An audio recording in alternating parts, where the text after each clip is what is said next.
this. Over the last 3 years, here's what you got. 79 and 28 overall. That's a 73% winning percentage. You're winning 72% of your games in the SEC in the regular season. You've got one regular season SEC title, one SEC tournament title, 3 NCAA bids, 1 Elite Eight, 1 Sweet 16. Well, technically 2 Sweet 16s because you sailed on right by it into the Elite Eight. 6 wins in 3 tournaments. Guys, that is the best run ever for Tennessee basketball. Here's my question. Does it feel like it? Especially you guys who do radio all week. You deal with the public, so I'm wondering, does it feel like it? Maybe it does.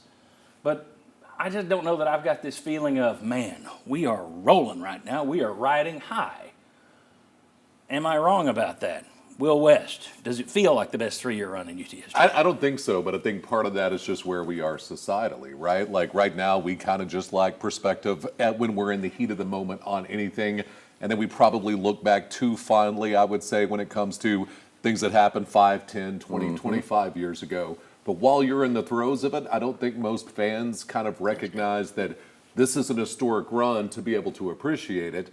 And also, you don't have the big championship or the Final Four. There aren't a lot of things that you can point to that say we've never done that before. You don't have any of those, but over a 3-year window, it's been fantastic. Expectations have been brought up to here, and when your expectations are here, it becomes, we're supposed to do this. This is what we do. So when you had Pearl come in all these years ago, and you went from nothing to, man, we're good, more exciting, more of a surprise. I think now expectation is, we better be in the Sweet 16 this year.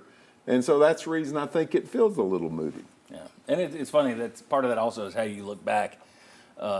People forget that the last 3 years under Bruce Pearl, when he didn't have that same kind of team. He had recruited the best athletes, and they couldn't run like they had. It wasn't the turnovers feeding the offense. Like, there were complaints here those last 3 years. But in hindsight, it's like, oh, man, that was 6 years of glory. Every second was spectacular. And I wonder if things go down once Barnes leaves. Are you going to be sitting here going, man, did we have it good under Rick Barnes?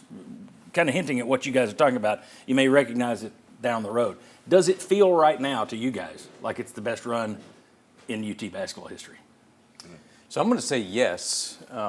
It doesn't feel like the most consistently fun and joyous 3-year run from Tennessee's fan base. I think that's 06 through 08, where Bruce Pearl came in and expectations for the program were so low, and then all of a sudden Tennessee exceeded them, and there was the fun of what Bruce Pearl was doing. So I think that was maybe more consistently fun for us to talk about on a daily basis. But if we're talking about the best 3-year run for Tennessee basketball, Tennessee is playing more consistent high-level regular season games, non-conference games that Rick Barnes is able to get Tennessee into, and we're talking about championship opportunities. The tournament championship 2 years ago, first time since '79 when that happened, and then this year winning the regular season, and the expectations of they better get to the Sweet 16. Sometimes when good results can still bring disappointing thoughts at the end, that is a reminder that the program itself is at a really high level.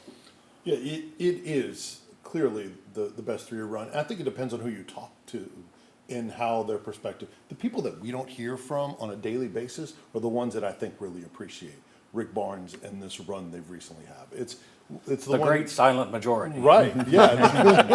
The ones that watch the show. Yeah.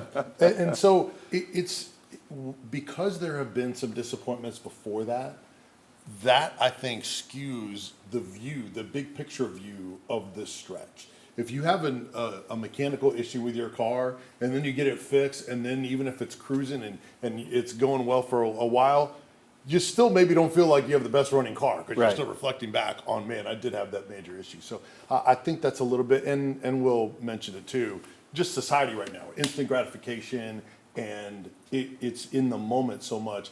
In review, I think it will be looked at. They just mentioned something though that I think is part of it that we shouldn't dismiss or discount, which is sometimes it's about hype and swag and attitude. Like people act like right now Tony Vitello is the only baseball coach Tennessee's ever had, right? Rod Delmonico was pretty darn good, right? But we didn't have the same level of personality, attitude, swag, and that has brought people to the building. Bruce Pearl brought people to the building with all of the Attitude Era WWE type stuff. Rick Barnes doesn't do that, and I do think people maybe like that almost as much as they like wins and losses. Yeah. And something else, remember last year's team, Josh mentioned it, fun. Remember last year's team was kind of hard to watch because it was, okay, we're going to score 60, we're going to hold you to 56. Get 'em in the and mud. we're going to win. Yeah. Exactly. So, and that wasn't a fun ball game to watch. Now this year, you uncorked it a little bit, you're scoring in the 80s, everything's better. So I think the fun factor may have a little bit to do why this isn't considered such a great run.